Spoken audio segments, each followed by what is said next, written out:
Right now, as we head into mid-2026, something incredibly weird is happening behind the heavy oak doors of the European central banks. No, it is not another corporate bailout, and no, they have not discovered new way to tax breathing.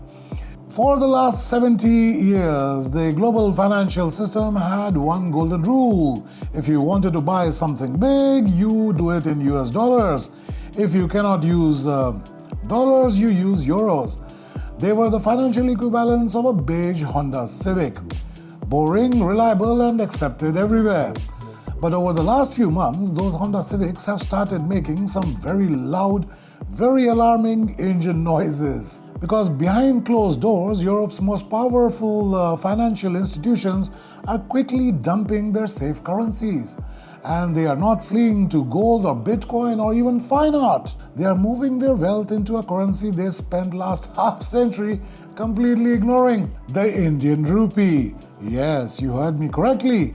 Welcome back to Clearly Ambiguous, where we look at things that make absolutely no sense until you realize everyone is just panicking in an organized fashion. Today, the great rupee migration of 2026. Let us unravel it. To understand why Germany and France are suddenly looking at the rupee with romantic longing in their eyes, we have to look at the absolute clown car that has been the Western financial market this year. Historically, the central banks keep their emergency savings in foreign reserve currencies. It is ultimate financial safety net.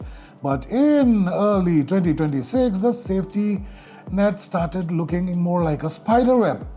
With Western inflation refusing to die and interest rates bouncing around like a toddler on espresso, and constant looming threat of sanctions spillover holding trillions in dollars and euros became risky. Sanctions spillover is when Washington or Brussels decides to freeze your assets because they do not like your geopolitical vibe. Suddenly your money is yours until someone else decides it is not. If you are a European nation looking down the barrel of global trade fragmentation, you have a massive problem. You need a currency that is backed by a gigantic powerhouse economy. But you also need one that does not get involved in messy geopolitical shouting matches. You need someone aggressively neutral.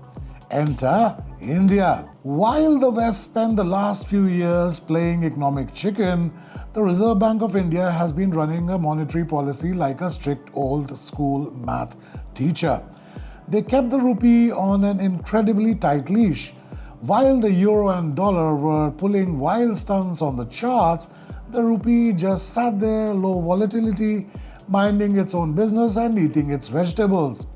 Suddenly, boring became incredibly sexy. Now you might be thinking, okay, neat story, host with nice lighting and all, but how does Germany actually buy things in rupees without going through the standard international banks? Glad you asked, hypothetical viewer. Meet the Vostro account.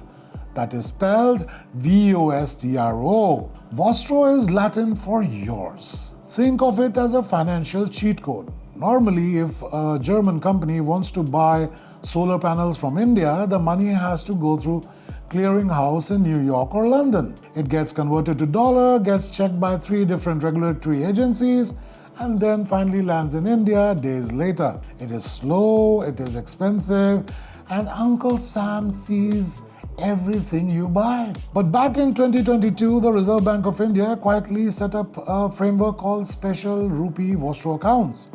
It allows foreign banks to open an account inside an Indian bank, deposit their local currency, and have it instantly converted to and settled directly in rupees. No New York, no SWIFT network delays, no Western clearing houses, just a clean, direct handshake. Initially, everyone thought this was just a niche tool for India to buy discounted oil or trade with regional neighbors. A little side hustle, perhaps. Cut to mid-2026 and surprise, the French and the Germans have looked at this setup and said, wait, You mean we can settle massive trade volumes completely insulated from systemic Western banking collapses? And we do not have to ask for permission? Data leaking out of European accounts this year shows a sudden massive hockey stick spike in Indian rupee holdings in German and French national accounts. They are not just using it to buy things anymore,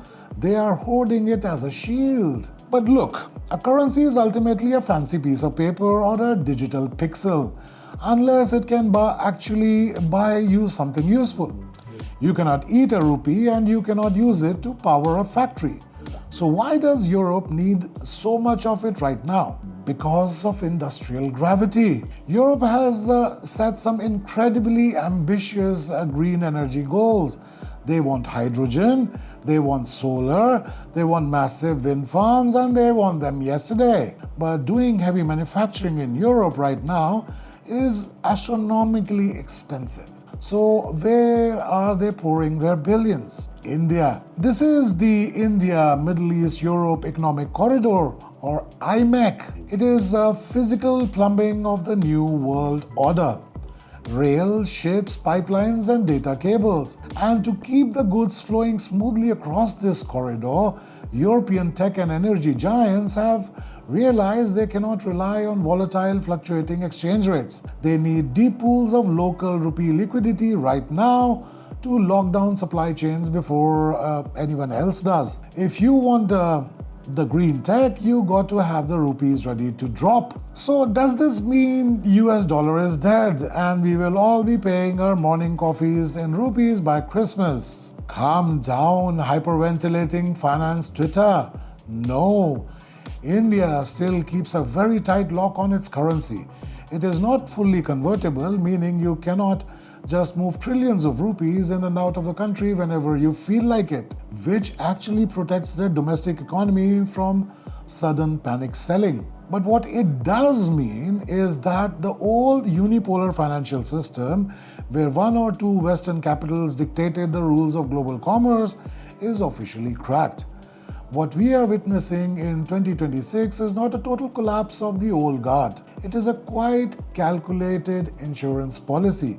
Europe is not abandoning its old friends. It is just making very deep, very wealthy new friend in New Delhi, just in case the old neighborhood catches fire. But hey, that is just our beautifully ambiguous take on the plumbing of global empire building. What do you think? Is the rupee the ultimate hedge, or is Europe just overreacting? Let me know in the comments below. Hit that subscribe button so that the algorithm gods smile upon us.